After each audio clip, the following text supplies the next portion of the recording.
qu'il faut que tu démutes le micro. Et comme ça. Et comme Allô? ça. Parfait, je t'entends 5 sur 5.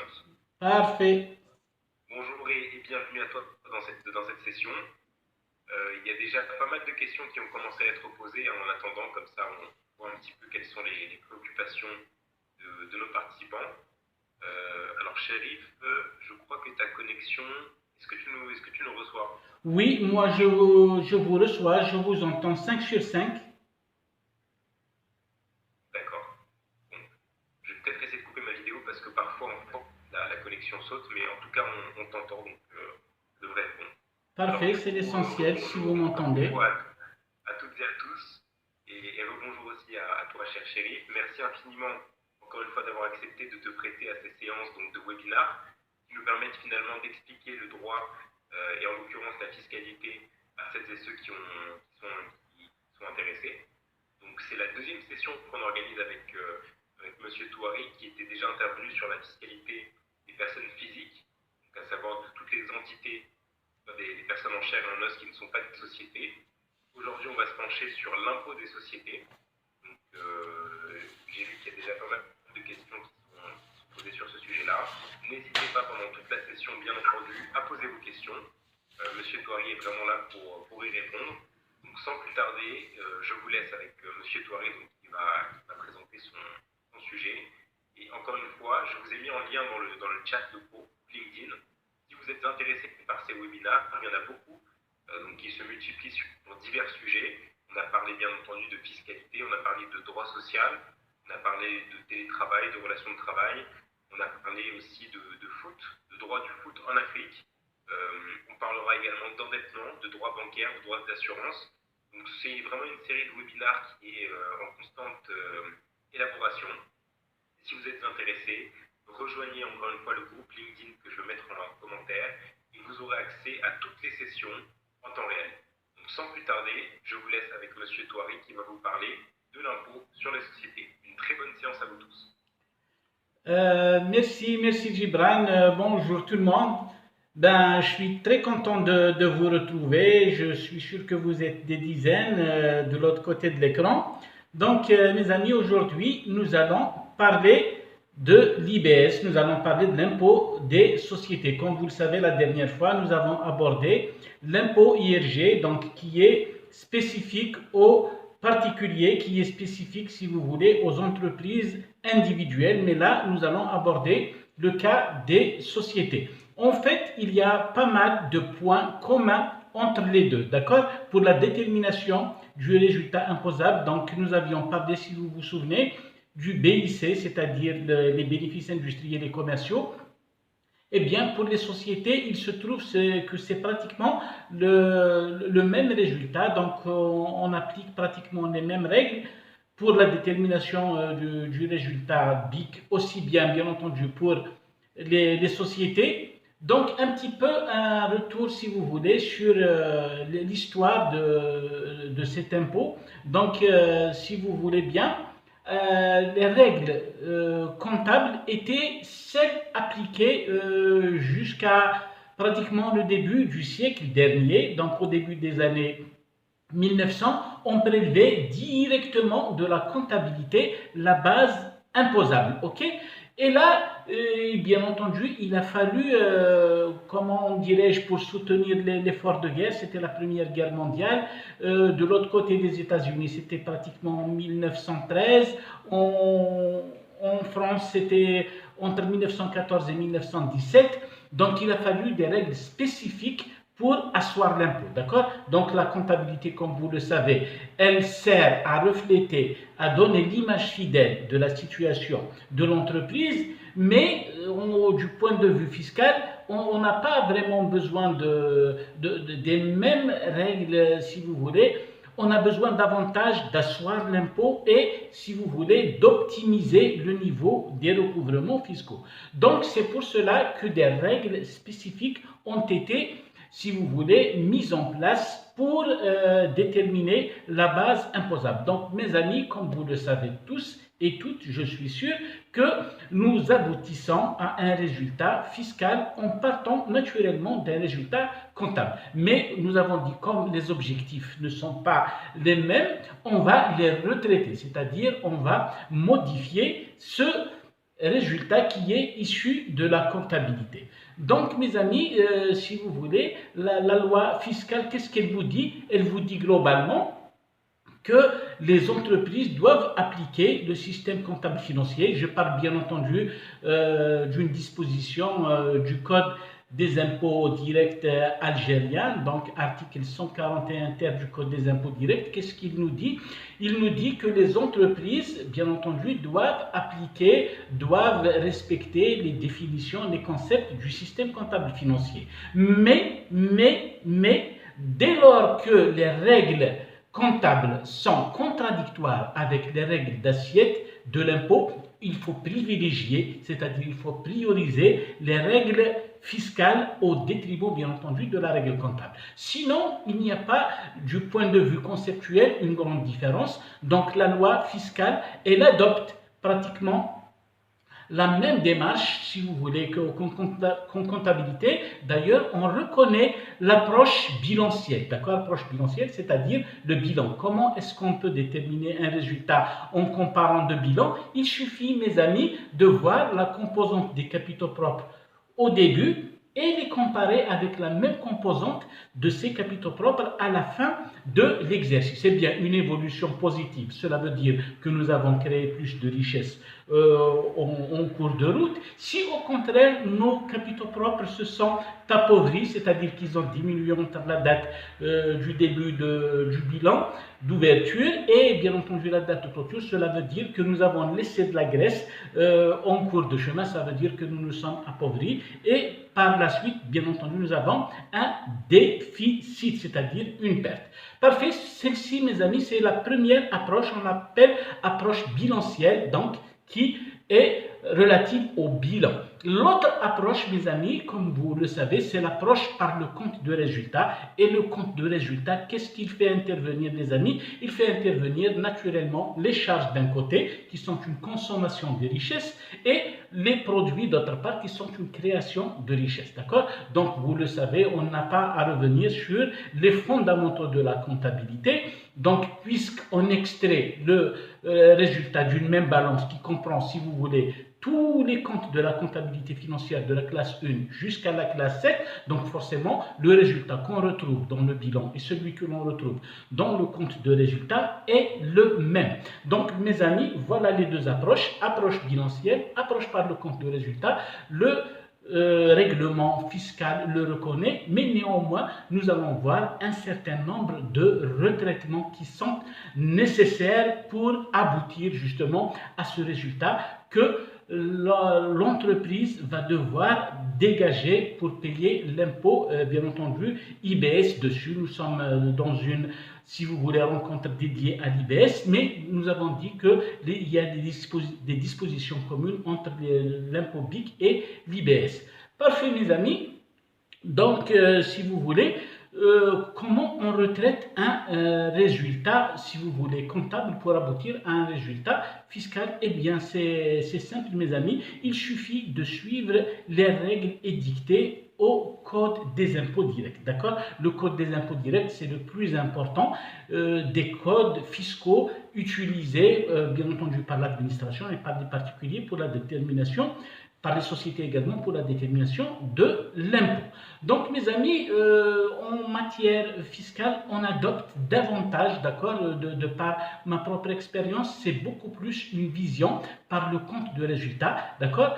Donc, on va examiner davantage les charges et les produits, on va les examiner à la loupe, si vous voulez, de la réglementation fiscale. Maintenant, il y a, si vous voulez, deux possibilités. Si la vision comptable est la même que la vision fiscale, il n'y a pas à dire, d'accord? Donc, on adopte directement le concept comptable. Mais si La vision fiscale dit autrement, à un autre point de vue, on va devoir les concilier. C'est-à-dire, on doit d'abord concilier la comptabilité et la fiscalité. Et ça se passe, mes amis, dans un terrain de prédilection.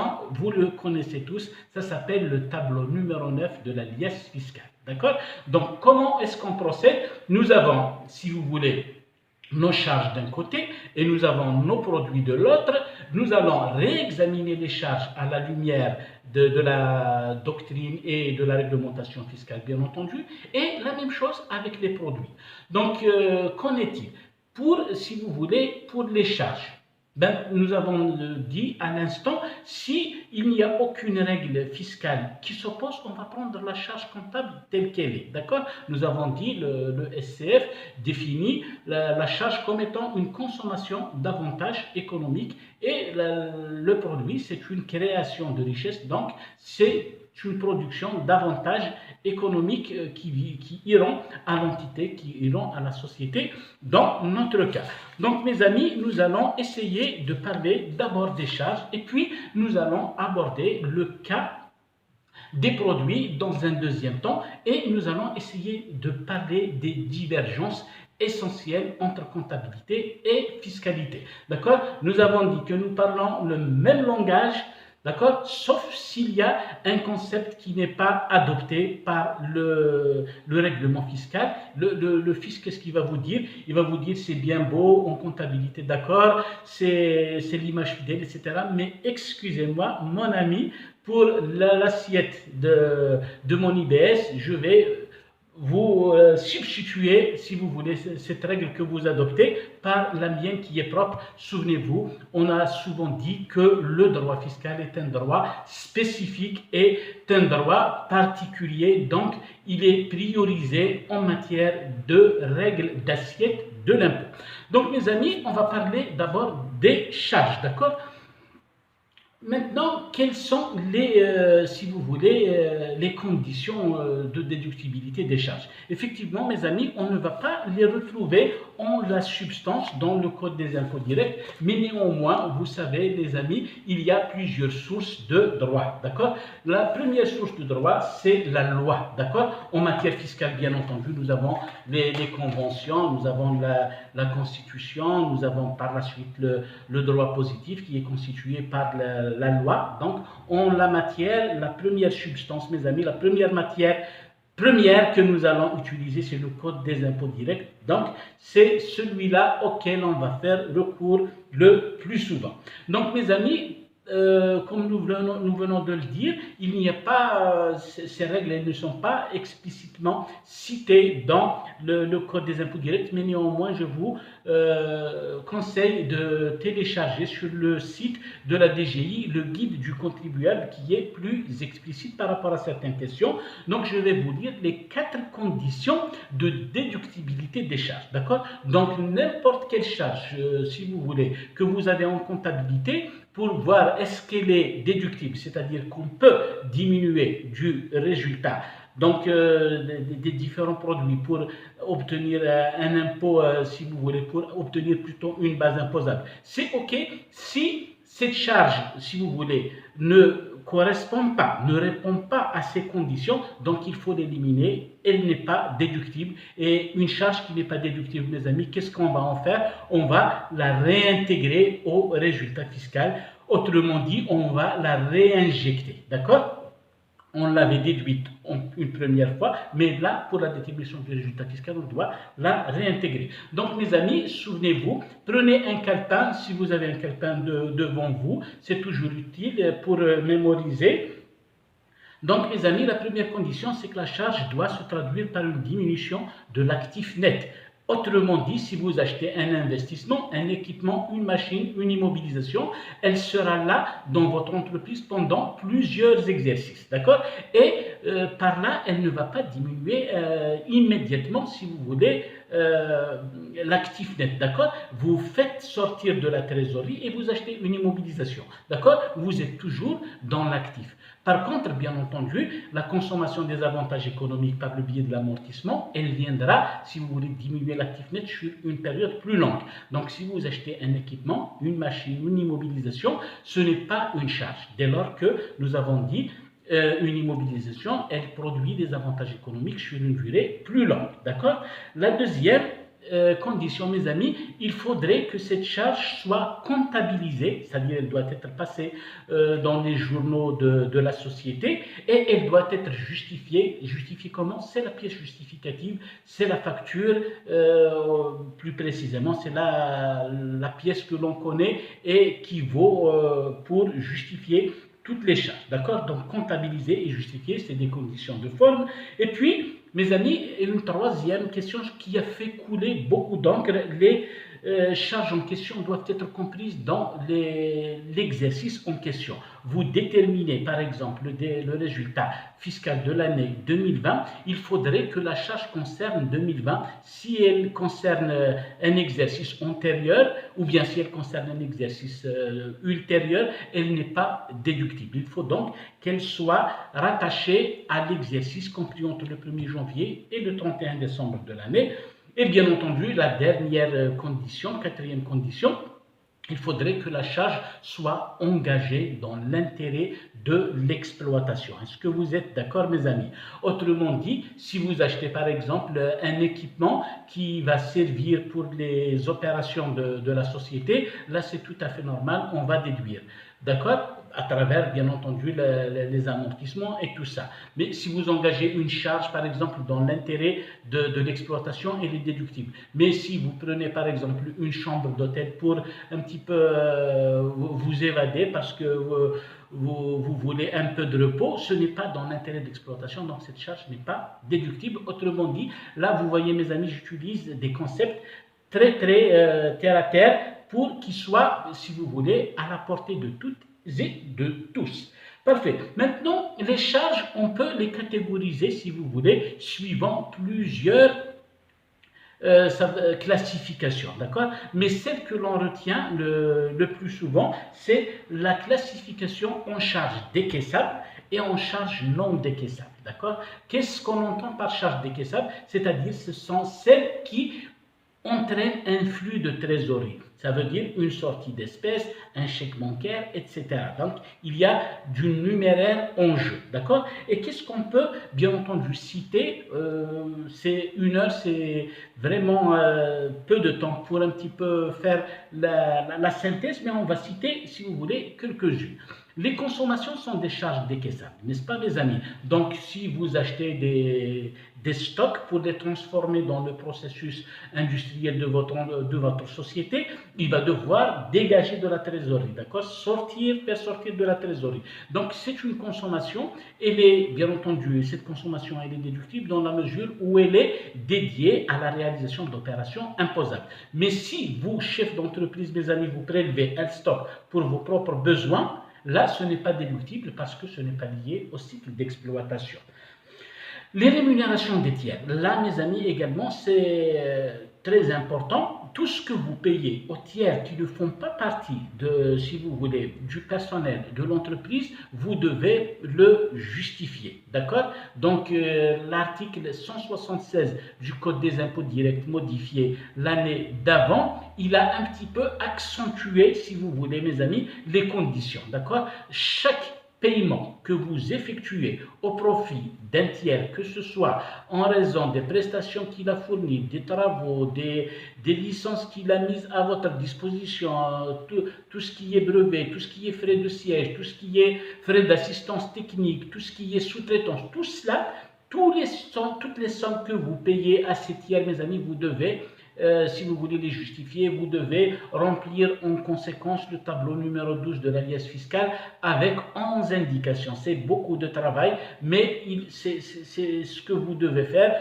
Vous devez vous assurer, mes amis, de l'identité de votre partenaire à qui vous payez des sommes, d'accord. Vous avez essentiellement deux sources. Vous avez le portail de la DGI pour vérifier le NIF et vous avez, si vous voulez, le site du CNRC pour vérifier le numéro du registre de commerce de ce partenaire, à défaut de quoi, s'il s'agit d'infos, c'est vous qui perdez le droit à la déduction de, si vous voulez, de la charge en question, et puis vous êtes passible d'une amende de 50% du montant de cette charge, donc il faut faire vraiment attention. Donc on peut citer les logements de fonction, d'accord. Les logements de fonction, à l'exception de ceux qui constituent, si vous voulez, une nécessité impérieuse, tous les autres ne sont pas déductibles, d'accord. Par exemple, j'allais dire le logement, par exemple, qui est destiné aux gardiens, le logement qui est destiné par exemple aux gérants, si la nécessité d'être sur place est dictée, donc vous pouvez, si vous voulez, le plus normalement déduire, mais sinon tous les autres logements, si vous voulez, la charge n'est pas déductible dans la mesure où ce n'est pas lié à l'exploitation. Et puis nous avons les frais de personnel, d'accord. Donc on entend par personnel l'ensemble des employés qui émargent dans votre société. Tout travail mérite salaire, c'est normal. Il contribue à la formation du résultat à travers les produits qu'il crée, n'est-ce pas. Et forcément la charge, elle est déductible en conséquence. On peut citer par contre, mes amis, les salaires perçus par les dirigeants de la société. Ils doivent être en rapport avec des salaires similaires octroyés, attribués, si vous voulez, à des cadres exerçant, si vous voulez, la même fonction au sein de la société dans les mêmes conditions. Cette mesure, mes amis, vise à ne pas gonfler en quelque sorte les salaires au profit, nous avons dit, des dirigeants. Il y a aussi le cas qui est cité expressément de l'épouse, par exemple, du gérant ou bien du dirigeant de la société. Le salaire qu'on lui octroie au niveau de la société, il ne doit pas dépasser également un salaire similaire attribué à une fonction similaire, d'accord.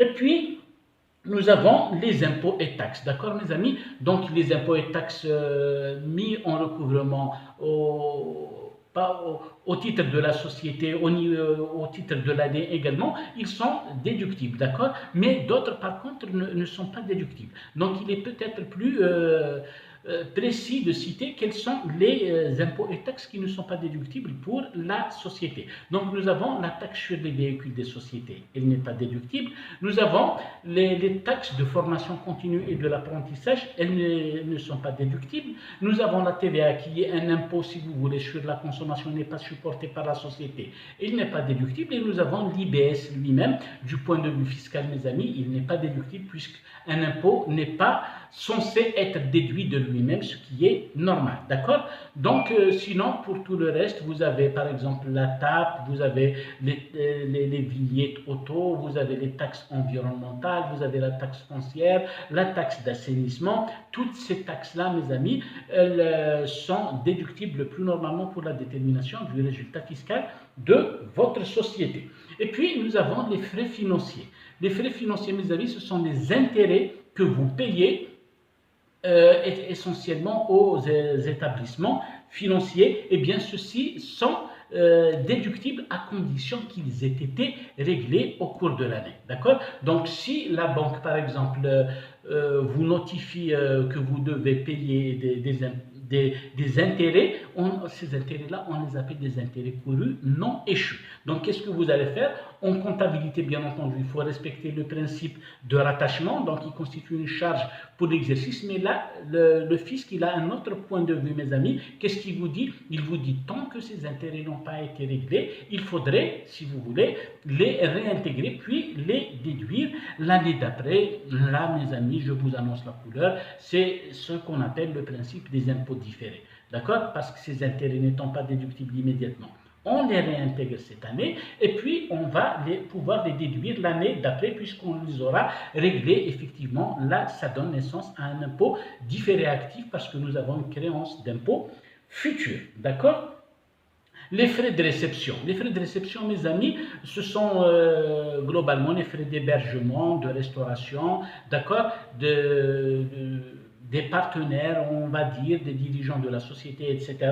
Est-ce qu'ils sont déductibles ou non? Jusqu'à 1998, mes amis, ils étaient plafonnés à 1% du chiffre d'affaires et 300 000 dinars par année. Mais là, depuis 1998, donc ça fait pratiquement 22 ans, ils ne sont plus plafonnés, mais la condition unique qui est, si vous voulez, qui doit être remplie, c'est que ces frais de réception doivent concourir à l'exploitation de la société. Vous avez reçu, par exemple, des commerciaux, des partenaires, etc.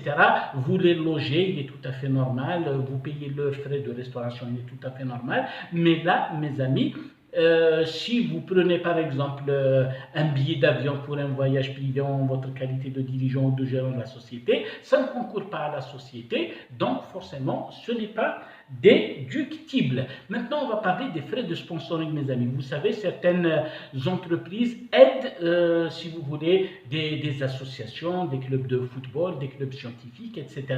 Donc, c'est déductible, mais c'est plafonné. D'accord, mes amis? Donc, c'est plafonné. D'abord, il y a un premier SAS, on appelle ça, si vous voulez, un SAS, en quelque sorte, une première condition, c'est 10% du chiffre d'affaires. D'accord? Les frais de sponsoring et de parrainage que vous engagez pendant un exercice ne doivent pas dépasser, nous avons dit 10% du chiffre d'affaires. Et puis la deuxième condition, en tout état de cause, si ces frais dépassent 30 millions de dinars, il faudra réinjecter, si vous voulez, l'excédent.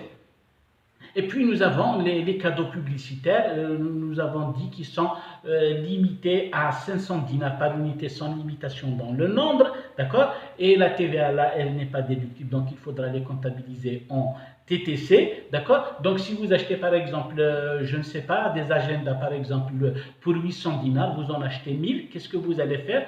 Les 500 dinars sont déductibles, par contre les 300 qui excèdent les 500, pour faire 800, là, vous devrez les réintégrer, donc 300 fois 1000, 300 000, vous devez les réintégrer pour la détermination du résultat fiscal. Maintenant, pour ce qui est des dons, mes amis, donc les dons consentis aux associations à caractère humanitaire sont déductibles dans la limite de 1 million de dinars par année. Donc, vous me direz surtout que la conjoncture, mes amis, le dicte, d'accord, 1 million de dinars, je dirais que ce n'est pas vraiment très important, d'accord, d'autant plus que les besoins, nous avons dit, se font sentir. Ce seuil de 1 million de dinars, il date de plusieurs années, j'imagine 10 ans peut-être, depuis qu'il n'a pas été modifié. Donc nous attendons probablement du législateur à ce qu'il rehausse en quelque sorte ce seuil-là pour permettre aux entreprises de déduire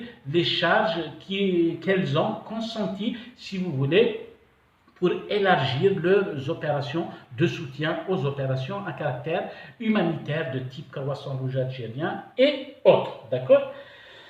Bien entendu, la recherche et développement, là aussi mes amis, là, on entend par la recherche, si vous voulez, une recherche fondamentale ou bien une recherche, j'allais dire, appliquée. C'est une quête d'information, d'investigation pour élargir, si vous voulez, le faisceau de connaissances lié à un domaine bien déterminé. Donc en matière comptable, mes amis, là il y a une divergence. Je vous parlais tout à fait au début de divergence.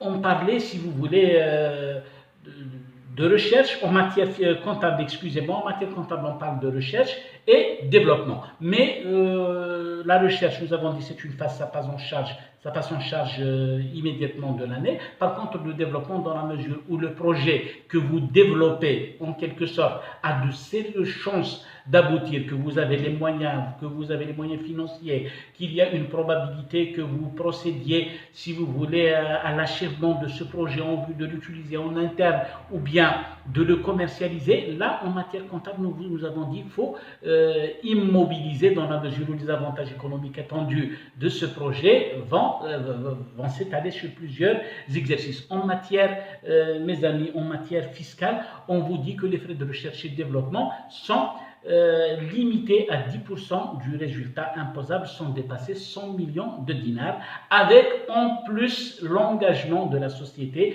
de réinvestir cette somme dans des projets de recherche et développement. D'accord? Donc, bien entendu, ici, en fiscalité, vous allez déduire. Est-ce que vous êtes d'accord? Mais essentiellement pour les frais de développement. Si vous immobilisez les frais de développement, vous n'allez à récupérer en quelque sorte qu'une quote-part qui est relative à l'amortissement. Mais en matière fiscale, vous allez tout récupérer immédiatement dès la première année, sauf dépassement de seuil, bien entendu. Et puis là, mes amis, on rappelle aussi, il y a un impôt différé, mais là, on va l'appeler impôt différé passif, puisqu'on récupère toute la première année et puis on continuera à amortir sur la durée prévisionnelle. Mais à chaque fois que l'on amortira, mes amis, qu'est-ce qu'on va faire? On va réinjecter, on va réintégrer la dotation des frais de développement.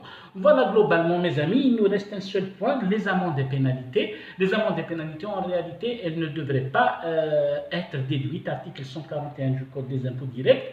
Tout ce qui est, bien entendu, contravention, tout ce qui est infraction à la réglementation, ce n'est pas déductible. Mais je note quand même que certaines pénalités contractuelles, c'est-à-dire les pénalités liées au marché, je cite également les surestaries, on peut valablement les déduire dans la mesure où ça ne constitue pas, si vous voulez, une contravention, ça ne constitue pas une infraction à la réglementation en vigueur. Donc voilà globalement, mes amis, on va retraiter chacun de ces éléments, on va les examiner. Dans les petites sociétés, c'est assez souvent le comptable financier qui va réexaminer, qui va retraiter, si vous voulez, tous ces éléments de charge, y compris de produits. Mais dans les sociétés structurées, nous avons assez souvent un fiscaliste qui, si vous voulez, assure la veille juridique, une veille fiscale, pour s'assurer en quelque sorte qu'il n'y a pas eu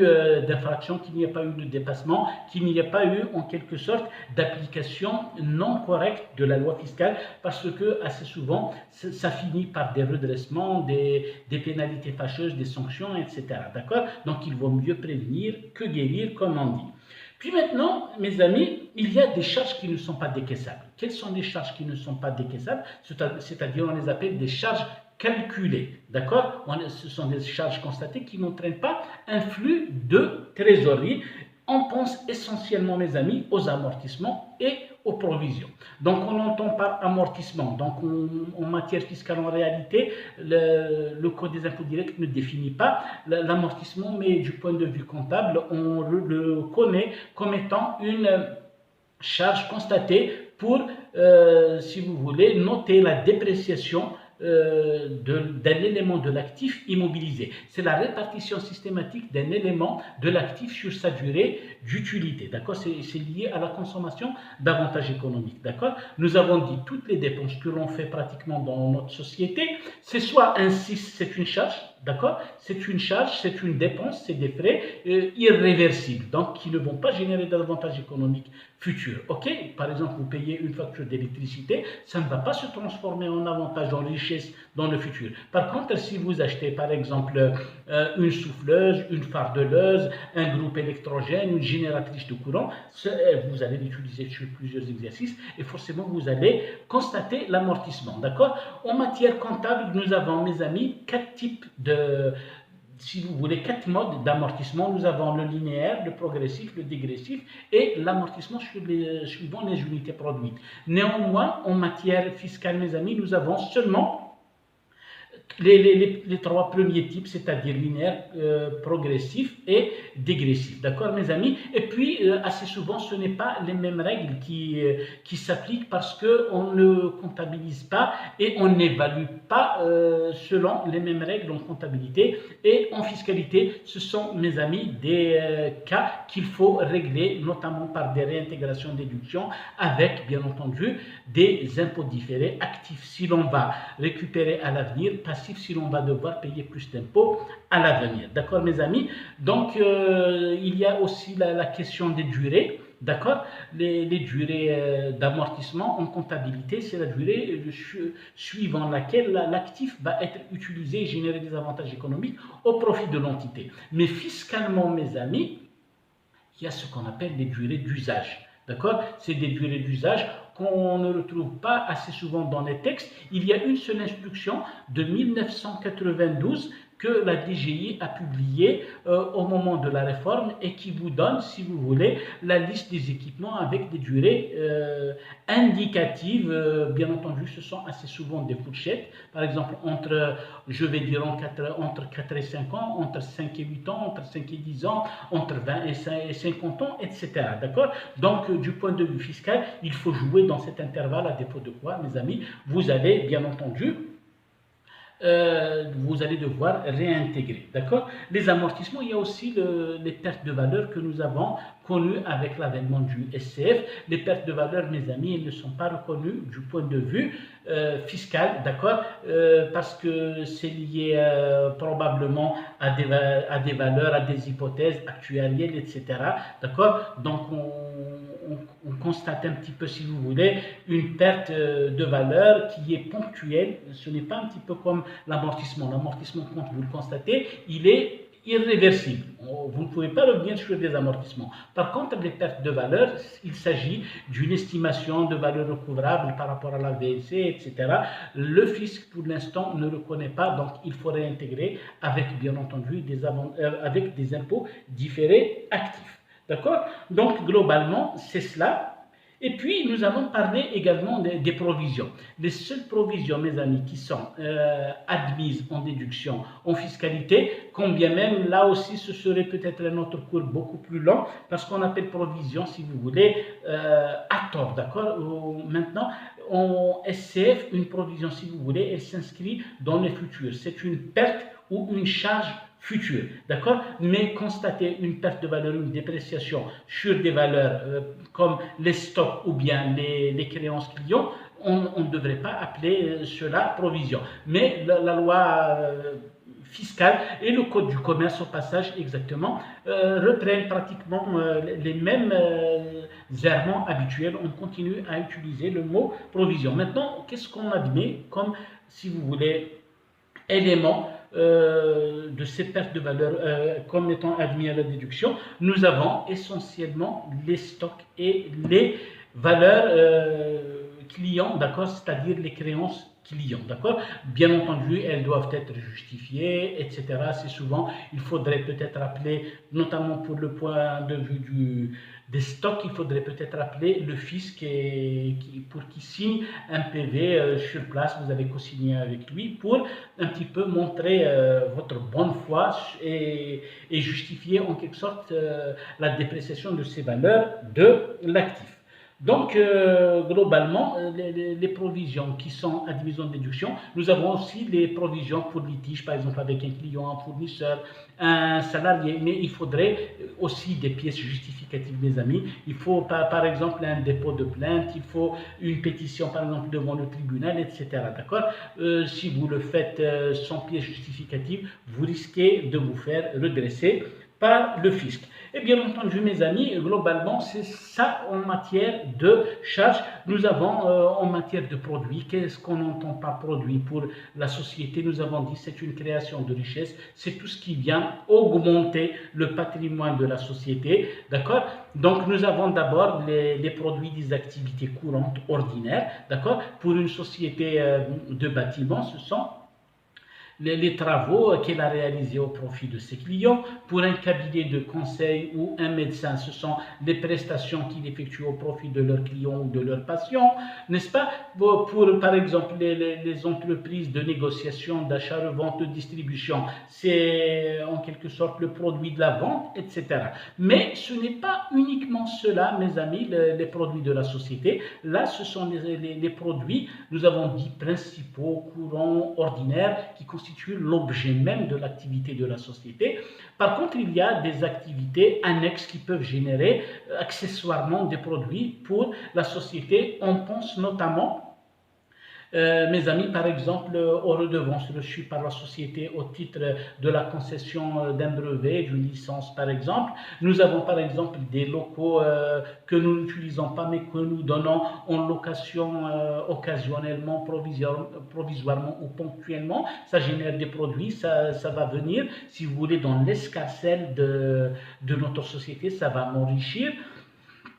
Et bien entendu, nous avons également les plus-values de cession d'actifs. Si vous cédez par exemple une machine un terrain, un bâtiment et qui vous génère, si vous voulez, une plus-value, c'est-à-dire un écart positif entre le prix de vente et la valeur nette comptable que vous avez dans le bilan, là aussi ça viendra augmenter naturellement les produits de votre société. Nous avons également des produits financiers que vous faites, par exemple, vous réalisez à l'occasion de placements, etc.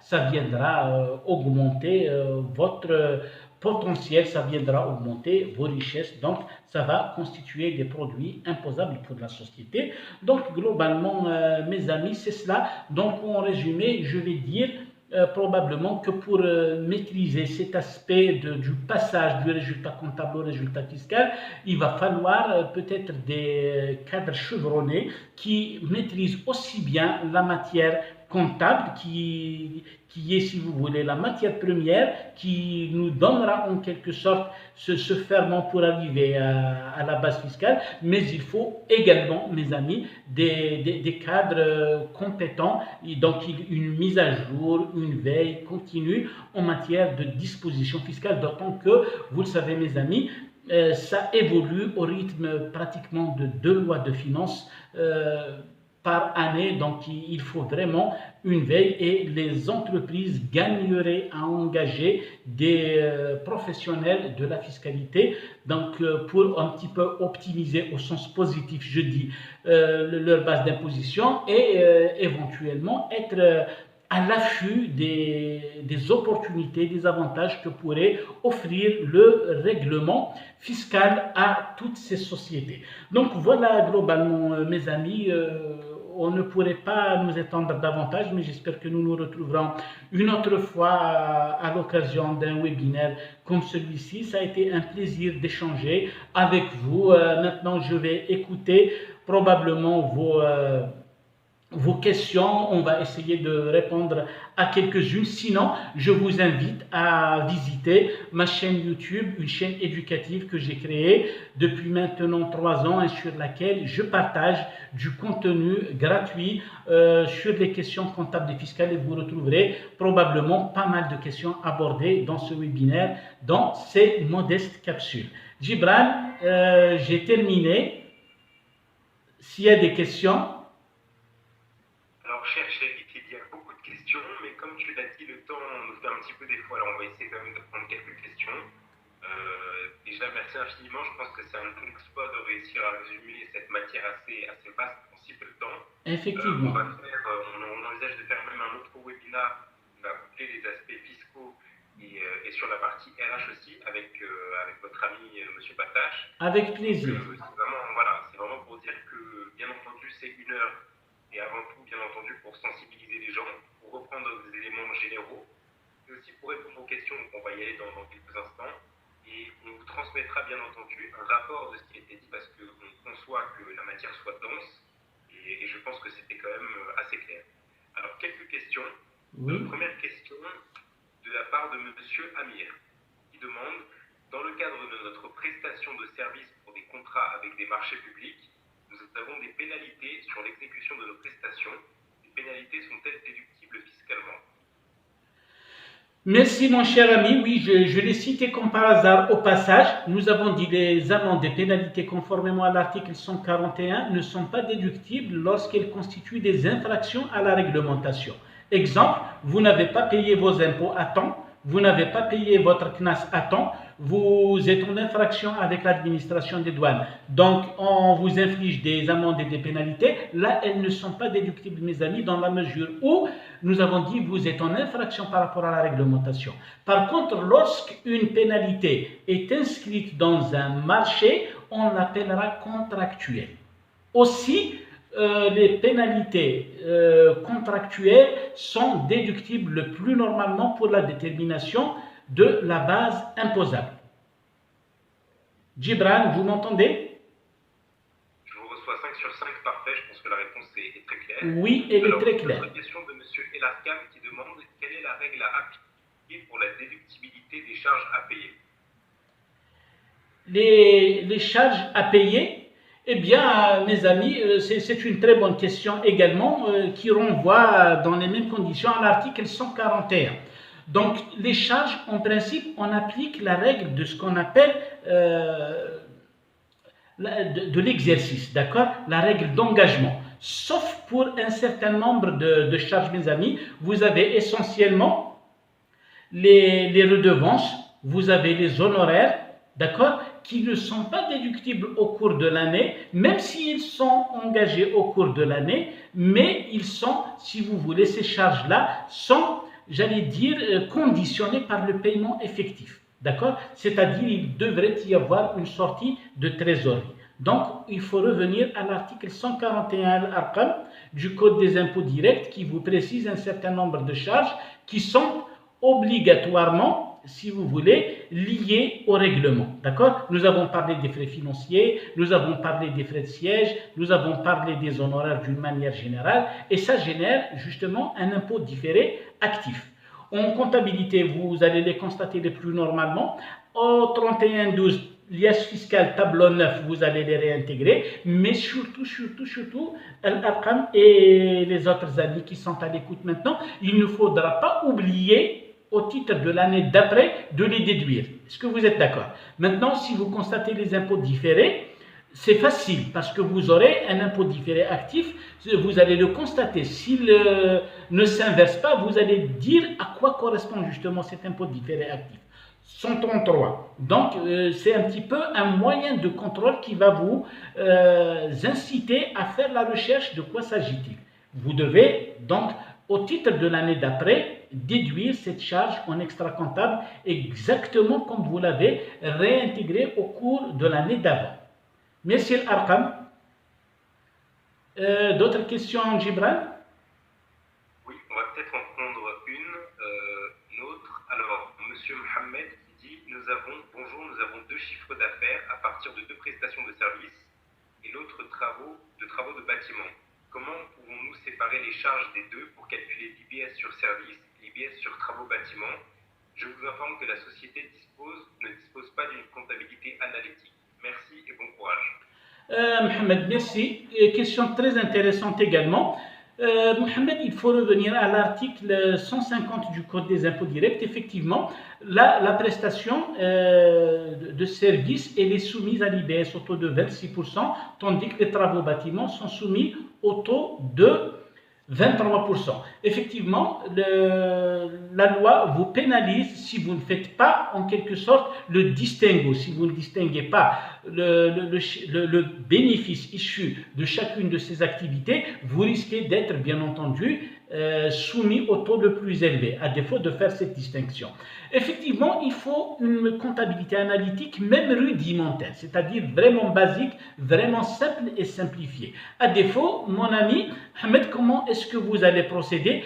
Bien entendu, les produits, ils sont nettement distingués. Est-ce que vous êtes d'accord? Parce que, en fait, les travaux, ils sont au 704, tandis que les prestations, elles sont au 706. Compte de produits, j'entends. Et bien entendu, pour les charges, maintenant, si vous arrivez à déterminer, par exemple, qu'il y a des charges qui sont dédiées distinctement et spécifiquement à une activité, par rapport à l'autre, là, il n'y a pas de souci. Je vous donne un simple exemple. Vous avez une grue, vous avez une bétonnière, vous avez un camion cocotte qui n'est dédié, par exemple, qu'aux travaux bâtiments. Donc, il n'a rien à faire dans l'activité de prestation. Vous allez l'affecter sans, j'allais dire, sans problème, sans amalgame, ok? Sans équivoque, voilà. Par contre, pour les charges communes, effectivement, il y a par exemple le salaire du comptable qui suit les deux activités. Vous allez suivre, mes amis, le chiffre d'affaires à défaut de tout autre élément qui peut constituer un critère de ventilation, de distinction. Utiliser le chiffre d'affaires, on appelle ça une clé de répartition. Et voilà, on invite une autre discipline qui est la comptabilité analytique qui peut venir à notre secours, même en matière comptable, c'est-à-dire comptabilité financière purement, et en matière fiscale pour nous aider justement à filtrer, à cribler, à sasser certaines informations. D'accord, mon ami? À défaut de critères, à défaut de comptabilité analytique, vous allez prendre le critère du chiffre d'affaires comme étant, si vous voulez, une clé de répartition pour séparer les charges d'une activité et de l'autre. Donc, je vais rajouter également que pour bénéficier justement de l'imposition à l'IBS suivant chaque taux, vous allez produire bien entendu un compte de résultat global pour toute la société qui inclut toutes les activités, puis vous allez faire un compte de résultat spécifique à chacune des activités. D'accord? Compte de résultat prestation-service, compte de résultat ETB, de manière à ce que si vous les amalgamez, si vous les joignez, vous allez remonter au compte de résultat unique. Mais ça ne suffit pas, mes amis, puisque le tableau 9 de l'alias fiscal doit être produit également dans les mêmes conditions. Un tableau 9 global et deux tableaux 9, un pour la prestation et un autre pour les travaux de bâtiment. J'espère avoir répondu à la question de Mohamed. Gibran. Alors merci infiniment, je pense que c'est une réponse extrêmement claire. Je pense qu'on a bien compris les enjeux de cette question-là. Écoutez, je pense qu'on peut remercier très chaleureusement Monsieur Touari pour sa présence, pour sa disponibilité et surtout pour son engagement à répondre à toutes vos questions. Alors bien entendu, on n'a pas pu répondre à toutes les questions parce qu'une heure c'est court et qu'on ne peut pas tout traiter en une heure, c'est bien évident. Parce que également nous avons d'autres webinaires qui vont suivre aujourd'hui, donc on ne peut malheureusement pas trop déborder, ça aurait été avec très grand plaisir. Et Monsieur Touari a également des engagements, j'imagine, qu'il doit honorer. Donc en tout cas, je souhaite vraiment qu'on le remercie très sincèrement pour sa présence et pour la qualité de son intervention. Merci également à vous toutes et tous pour votre présence et surtout pour votre participation. Je pense que c'est très intéressant de recevoir des questions qui sont vraiment transversales et qui permettent d'aller plus en détail dans les sujets qui ont été très bien abordés en introduction. Je pense que vous savez mieux que moi que si vous souhaitez aller encore plus loin dans la discussion, vous avez bien entendu la chaîne YouTube de Monsieur Touareg qui est disponible et qui vous donnera, on l'espère, des éléments de réponse. En tout cas, sachez qu'il y aura d'autres séances avec Monsieur Touari, on l'espère en tout cas en partenariat aussi avec d'autres experts pour qu'on puisse couvrir d'autres sujets et des séances qui seront plus longues dans le temps parce que bien entendu, il faudra aller plus en détail sur quelques points. Alors moi je vous remercie encore une fois, je vous donne rendez-vous bien entendu sur le groupe LinkedIn sur lequel vous pourrez avoir accès à toutes les dernières informations qui concernent les webinars, donc les dates, les thématiques, les intervenants.